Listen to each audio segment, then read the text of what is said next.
This is Dan, please channel 24 here, guys. Today I'm going to be reading Deuteronomy 15, guys, from the NIV version, also known as the International version. If you guys want to go ahead and read along, you guys can go ahead and go to BibleGateway.com, or you guys can go ahead and go get on Bible. I don't really care how you guys are going to do it, but let's get started. Deuteronomy 15, International version, NIV. The year for canceling debts. At the end of every 7 years, you must cancel debts. This is how it is to be done. Every creditor shall cancel any loan they have made to a fellow Israelite. They shall not require payment from anyone among their own people, because the Lord's time for canceling debts has been proclaimed. You may require payment from a foreigner, but you must cancel any debt your fellow Israelite owes you. However, there need be no poor people among you, for in the land the Lord your God is giving you to possess as your inheritance, He will richly bless you if only you fully obey the Lord your God, and are careful to follow all these commands I am giving you today. For the Lord your God will bless you as He has promised, and you will lend to many nations, but will borrow from none. You will rule over many nations, but none will rule over you.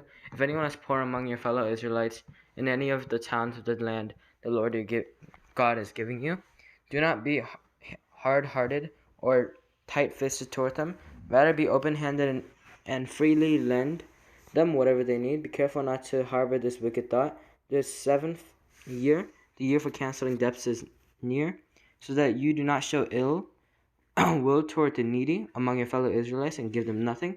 They may then appeal to the Lord against you, and you will be found guilty of sin. Give generously to them, and do so without a grudging heart. Then because of this, the Lord your God will bless you in all your work and in everything you put your hand to. There will always be poor people in the land. Therefore I command you to be open-handed toward your fellow Israelites who are poor and needy in your land. Freeing servants, if any of your people, Hebrew men or women, sell themselves to you and serve you 6 years, in the 7th year you must let them go free. And when you release them, do not send them away empty-handed. Supply them liberally from your flock, your threshing floor, and your winepress. Give to them as the Lord your God has blessed you. Remember that you were slaves in Egypt, and the Lord your God redeemed you. That is why I gave you this command today.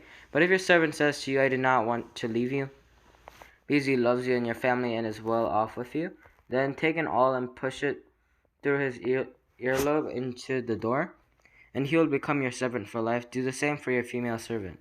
Do not consider it a hardship to set your servant free, because their service to you these 6 years has been worth twice as much as that of a hired hand, and the Lord your God will bless you in everything you do.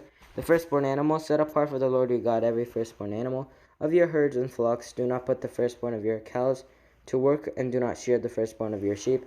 Each year you and your family are to eat them in the presence of the Lord your God at the place you will choose. If an animal has a defect, is lame or blind, or has any serious flaw, you must not sacrifice it to the Lord your God. You are to eat it in your own towns. Both the ceremonially unclean and the clean may eat it, as if it were gazelle or deer, but you must not eat the blood. Pour it out on the ground like water.